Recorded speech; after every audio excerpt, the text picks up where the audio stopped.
폴란드의 하늘은 한국처럼 흐리지 않습니다. 아주 깨끗하고 청정합니다. 할렐루야.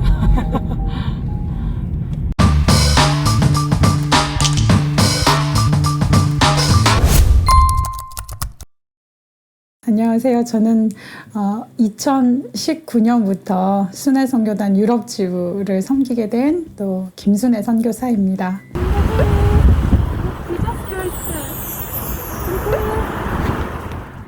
저희 해외 지부에서 작년 겨울에 이제 2020년 겨울에 온라인 기도 학교라는 기도를 열어서 선교사님들과 함께 기도 학교를 진행하게 됐어요.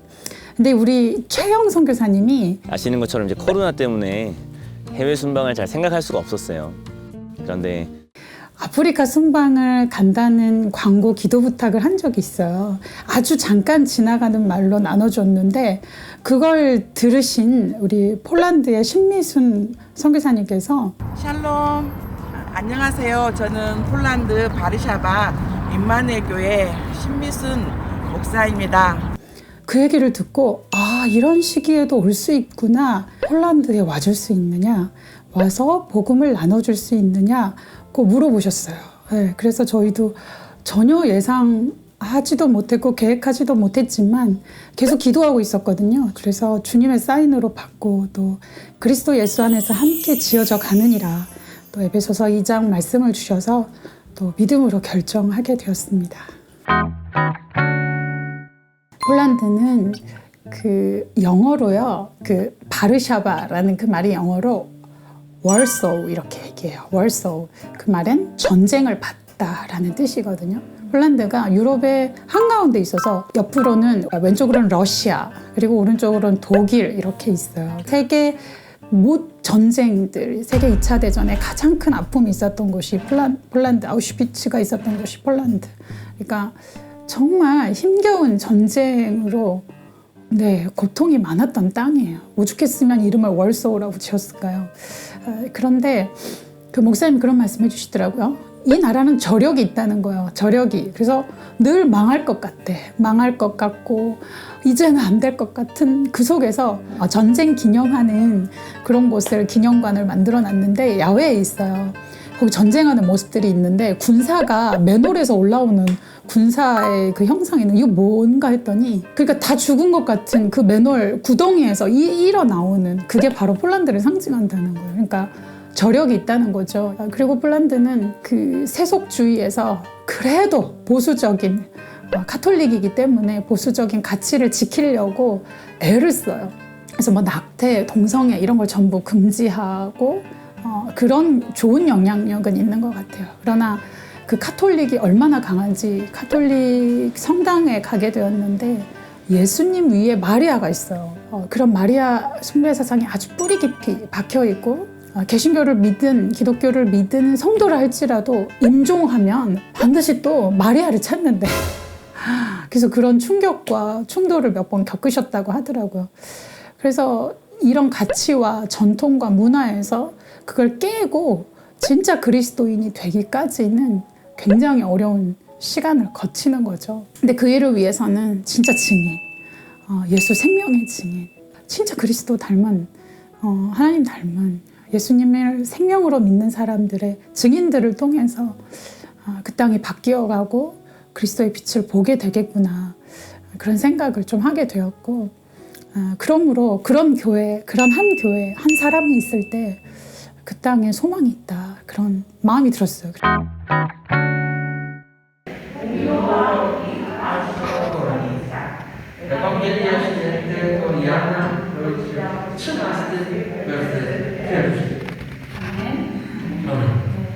폴란드는 기본적으로 가톨릭이 90% 이상이에요. 그래서 매우 종교심이 깊은 나라예요. 유럽 전역이 카톨릭이 많지만 신실한 카톨릭은 또 많지 않거든요. 워낙 세속주의이기 때문에. 그런데 폴란드는 신실한 카톨릭이고 사람들이 신앙심이 두터워요. 그래서 개신교에 선교하는 건 쉬운 일이 아니에요. 그런데 저희가 방문했던 임마누엘 교회에서는 이 현지인들을 세우고 현지인들을 위해 섬기는 일들을 하고 있는 것을 함께 참여하는 너무 좋은 시간이었어요. 길과 진리와 생명 되신 예수님만이 우리 구원이십니다. 예수 그리스도의 들어본 이실 것은 어디서 있는 들어? 이 교회가 처음 시작될 때부터 목사님께서는 현지인들을 섬길 마음을 가지고 계셨어요. 그래서 현지인 성도들, 길거리에 나그네들, 길거리에 나그네들이지만 성도들이래요. 주님을 믿는 사람들도 있고 또 믿지 않는 도움이 필요한 사람들도 있어요. 카톨릭 성당을 빌려서도 썼는데 그런 사람들이 자꾸 오는 것을 교회에서 원치 않아서 할 수 없이 길거리에서 모이게 되는 상황이 벌어진 거예요. 그래서 그렇게 오신 지 20년이나 되셨는데 매주일 그들에게 함께 야외에서 문화과학궁전이라는 바르샤바 수도에 있는 중심가에서 80에서 100명 정도, 코로나 때문에 줄은 거래요. 80에서 100명 정도의 현지인 그리고 이주민들 함께 모여서 예배해요. 30분 정도는 예배하고 말씀을 전하고 그리고 그들에게 필요한 또 구제 물품들을 또 떡과 빵을 나누고. 지금 요한복음 3장 16절로 말씀을 선포합니다. 창조자이십니다.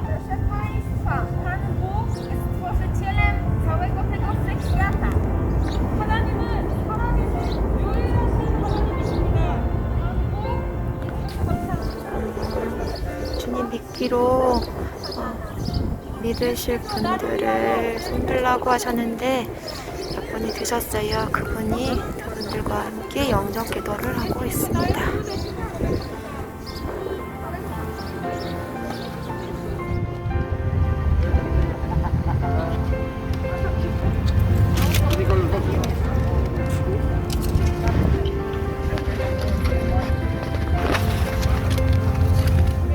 그리고 그것뿐 아니라 평소에도 그들의 필요와 도움들을 교회에서 조건 없이 아낌없이 나누는 모습들을 보게 되었어요. 그러면서 참 너무 신기한 거예요. 이렇게 하는 일이 결코 쉬운 일이 아닐 텐데 어떻게 이렇게 하시게 됐냐고 목사님께 여쭤봤어요. 아무튼 처음부터 현지인들을 섬길 것을 마음에 결정하셨고 그들이 어려우니까 자꾸 와서 도와달라고 얘기하고 뭘 달라고 얘기한대요. 그런데 목사님만의 마음에 결정하셨대요. 이들이 원하는 것은 무엇이든 섬긴다. 이들이 원하는 것은 무엇이든지 돕는다. 그런 결정으로 본인들은 없어도 이들에게는 주어야 한다는 마음으로 주님의 마음이 부어진 거죠. 그렇게 지금까지 한결같이 오셨어요. 주님이 이제 다른 것보다 이런 코로나의 어려운 상황 속에서 사실 저희가 가기로 결정했을 때는 폴란드에 5,000명 이랬어요. 하루 확진자가 3,000명, 5,000명 이랬는데 비행기 발권을 하고 난 후로부터 10배가 뛰었어요. 하루에 2만 명, 3만 명 이렇게 코로나 확진자가 막 치솟았어요. 그래서 잠깐 이 상황에 가는 게 정말 지혜로운가? 교회에 폐가 되는 건 아닌가? 사실 그런 고민이 살짝은 됐는데 아니지, 주님이 말씀하셨지. 다시 한번 또 마음을 다잡고 가게 됐어요. 교회에 갔는데 첫 주에 가서 너무 감격스러운 거예요. 왜냐하면 현지인 예배, 주일학교 예배, 그리고 그런 모든 예배에 성도들이 다 나오는 건 아니지만 3분의 2 이상은 나와서 함께 예배하고 주님의 말씀을 사모하는 그 교회의 모습을 보면서 제가 적잖이 충격이 됐고 참 어디에나 주님을 사랑하는 그리고 주님께 순종하는 사람들을 두셨구나, 그것을 알게 되었어요. 야, 진짜 유럽의 그런 문화 잘 모이기 쉽지 않고, 유럽은 부활절 그리고 성탄절 이런 것이 가장 큰 명절이거든요. 우리나라 추석 설처럼 가장 큰 명절인데 이때 하는 일은 다 여행 다니는 거예요. 온 유럽을 다니면서 여행하고 정말 삶을 누리는 거죠. 그게 유럽의 기본 문화고 교회에 그렇게 사람이 많지 않아요.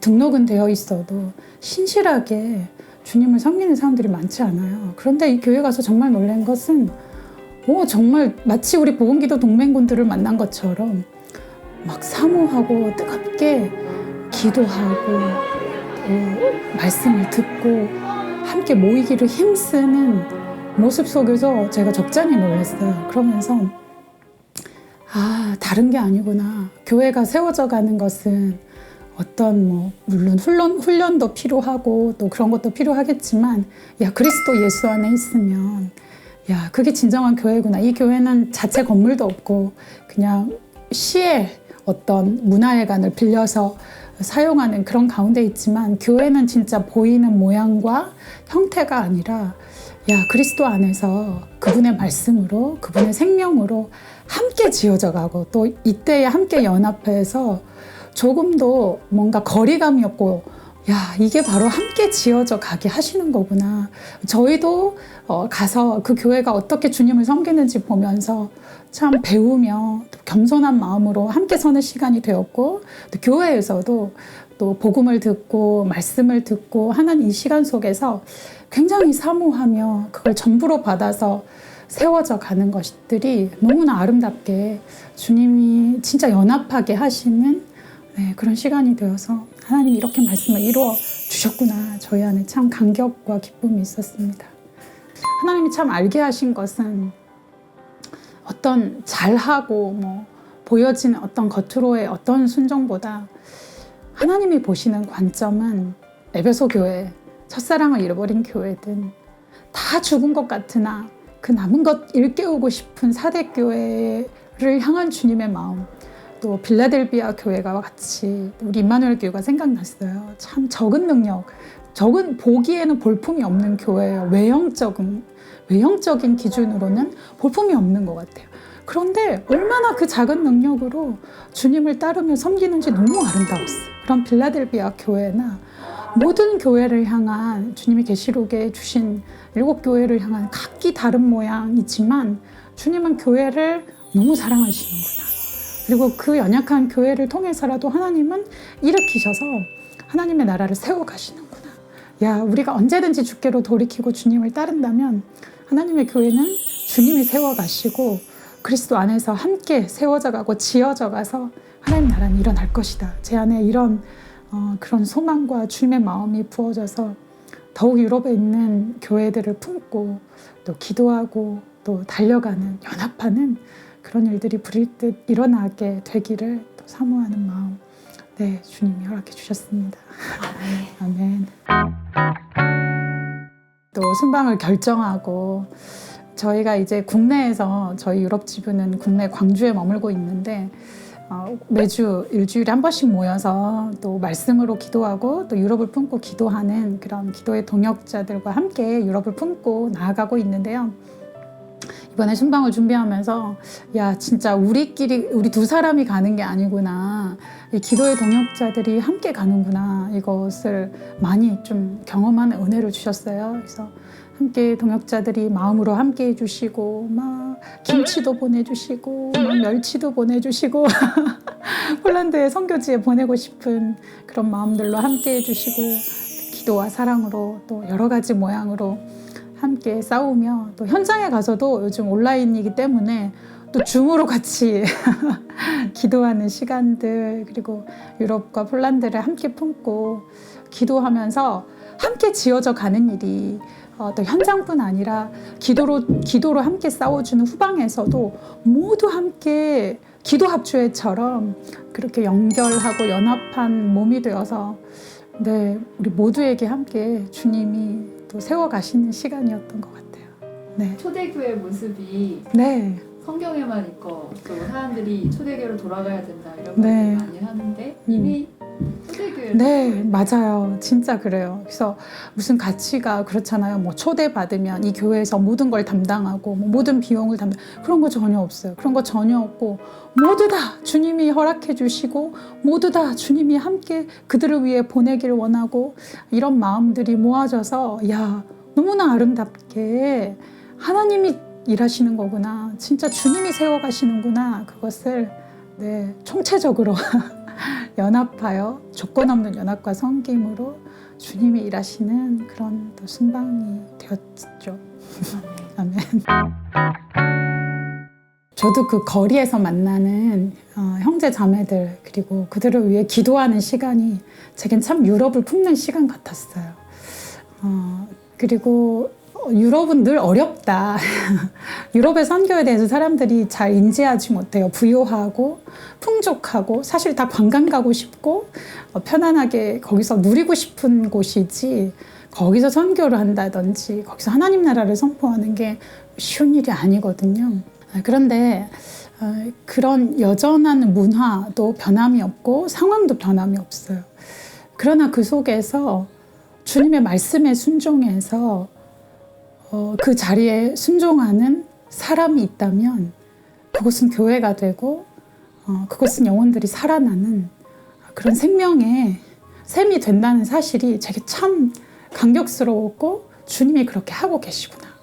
그걸 저희가 보게 된 거예요. 그러니까 뭐 저희가 가서 뭘 섬겼다기보다는 주님이 하시는 일을 보고 온 것 같아요. 그리고 참 소망을 발견하게 되었고 한 사람의 그리스도를 따르는 그리스도를 전적으로 자기를 헌신하는 그런 교회와 성도들을 통해서 유럽은 소망이 있구나. 우리 말고 거기 카톨릭에서 수녀회에서 이렇게 급식을 했던 거기는 이제 초소도 하나 만들어 놓고 초소에서 수녀님들이 이렇게 빵을 급식을 나눠줬는데 거기에 이만큼 등치가 큰 보디가드들이 있었어요. 세상에 온갖 군상들이 다 모이잖아요. 뭐 알코올 중독자부터 시작해서 뭐 마약 중독자, 뭐 전과자, 마약 중독자들이나 알코올 중독자들은 실제적으로는 그분들은 안 무섭고요. 정신적으로 문제가 있으신 분들, 혼적으로 문제가 있으신 분들. 그런데 수녀회에서 했던 그 가이드들을 갖다가 거기에 있는 그 젊은 사람들이 죽였어요. 찔러서. 그러니까 제가 그 사건이 있고 난 다음에 그래서 하나님이 그러니까 그때 하나님 나라 갈 수도 있었었는데 그냥 하나님께서 조금 더 사역을 해야 된다고 생각하시고 그냥 조금 멈추게 하셨어요. 그리고 나서 한 달 정도 기도하면서 다시 점검하고 그리고 나서 다시 또 시작을 했죠. 또 통역하고 또 함께 사역하고 하는 이 시간을 통해서 어떤 은혜가 있어요? 보람찬 거죠. 하나님 복음을 전할 수 있다. 구원의 길이 어떻게 보면 열린 거잖아요. 평생 안타깝지만 진짜 비극적이긴 한데 복음 못 듣다가 돌아가신 분들 있잖아요. 어떻게 그분들 복이신 것 같아요. 우리를 만나게 해주셨다. 하나님의 그런 점이 둘이 사역할 때는 정말 많은 일이 있었어요. 이단들 공격도 정말 많았고 이단들 공격도 많고 여기 사람들 안에서 너희 땅으로 돌아가라는 그런 것도 많았었고 그런데 또 예수님 그 복음 전하고 영접하고 또 세상 떠나신 분들도 많고 참으로 많은 일이 있었어요. 네. 최신이가 증인이죠. 그 모든 것들을 다 본 증인. 같은 동역자로서 최신이가 더 말해야 되겠네. 엄마가 이야기할게. 네, 주님이 그 순종과 섬김을 아시고 반드시 열매 맺게 하시고 천국 가면 확실히 알겠죠? 네, 주님이 하셨습니다. 또 이 땅에 통로되어 주셔서 너무 감사합니다. 네, 할렐루야. 우리 임마누엘 교회 이상미 집사님을 잠깐 인터뷰하겠습니다. 매주 또 거리의 폴란드 성도님들과 또 이렇게 이 땅을 위해 기도하는 일을 쉬지 않고 함께하고 계시는데요. 네, 어떤 마음으로 또 이렇게 달려가시는지 짧게 잠깐 나눠주시면 감사하겠습니다. 처음에는 솔직히 애쓰시는 목사님과 목사의 가정을 위해서 인간적인 마음으로 4년 전에 시작한 건 사실인데 1년 지나고 2년 지나고 같이 하면서 이 땅과 폴란드 영혼들을 보면서 아 그렇구나 내가 참 사랑함이 없었구나 회개하면서 이번 주에 봤는데 다음 주에 본다는 보장이 없잖아요. 또 겨울 되면 많이 나이 드신 분들은 돌아가시고 하시기 때문에 그래서 그분들 보고 싶어서 이름은 다 모르지만 매주마다 나오고 또 작지만 같이 기도함으로 힘을 키우는 것이 영적인 힘을 키우기를 원했기 때문에 그냥 매주마다 나오는 건데 겨우 4년밖에는 안 됐고요. 올해 21년 동안 이렇게 섬겨주신 목사님도 계시는데 목사님 가족에게도 저도 감사드립니다. 덕분에 사역 같이 하면서 제가 얼마나 많은 죄인인지 사랑이 없는지 깨닫게 해주셨고 아. 더욱더 이 땅을 위해서 기도하는 것이 진심으로 사랑을 담아서 기도하는 것이 저의 소망입니다. 네. 선교사님은 너무 포괄적인 질문인데 네. 선교가 뭐라고 생각하세요? 선교는 뭔가? 네. 선교는 글쎄요, 뭐 다른 것보다 하나님 마음으로 그 땅에 사는 거라고 생각이 됐어요. 그냥 이번에 보면서 너무 고난이 많으셨더라고요. 모든 현장의 선교사님들이 그렇죠. 고난 없이 또 영광을 볼 수 없기에 많은 방해와 공격과 어려움이 있었지만, 야, 그 땅에 20년 넘게 그 자리를 지키는 것만 해도 그러면 주님이 일하시는구나. 떠나지 않고 주님이 부르신 곳에 주님의 마음을 저버릴 수가 없어서 순종하여 서 있는다면 하나님이 그를 통해서 주님이 선교하시는구나. 선교는 하나님이 하세요. 다만 우리는 주님을 따르면, 어린 양 따르면 주님이 하시는 것 같습니다. 폴란드를 위해서 기도 제목을 나눌 때 목사님도 그렇게 얘기해 주시더라고요. 그 땅에 참 많은 한인들이 있어요. 한 7,000명 정도의 한인들이 있고, 한인 교회들이 한 폴란드 통틀어 5개 정도 있나? 개신교 교회가 거의 없어요. 제가 알기로는 거의 없어요. 그런 상황에서 이 한국 교회, 그리고 이 한국 디아스포라들은 굉장히 중요한 사람인 거예요. 그들을 통해서, 왜냐하면 그들은 현지인들과 일을 하고 있고 현지인들과 엮여 있어요.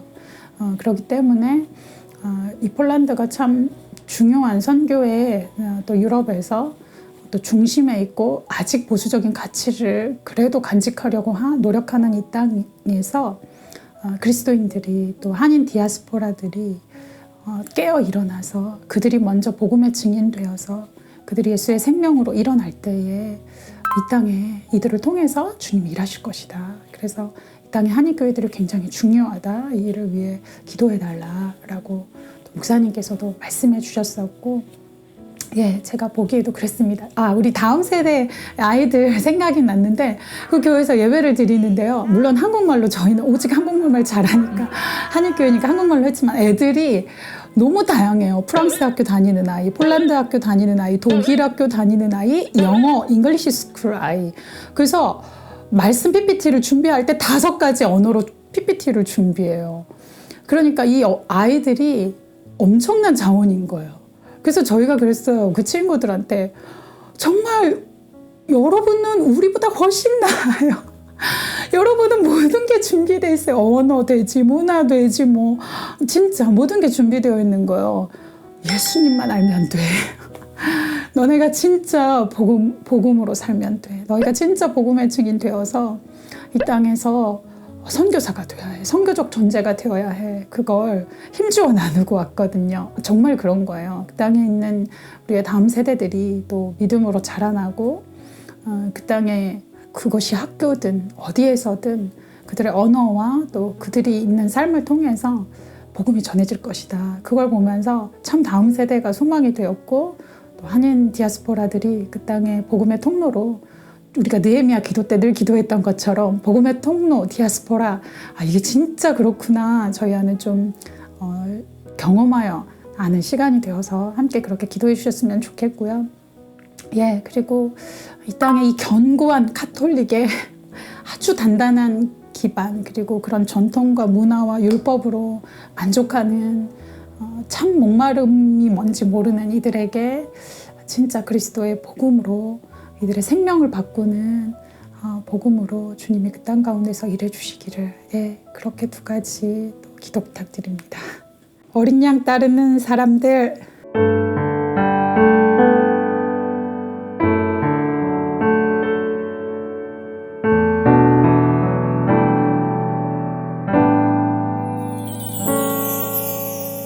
어린 양 따르는 사람들.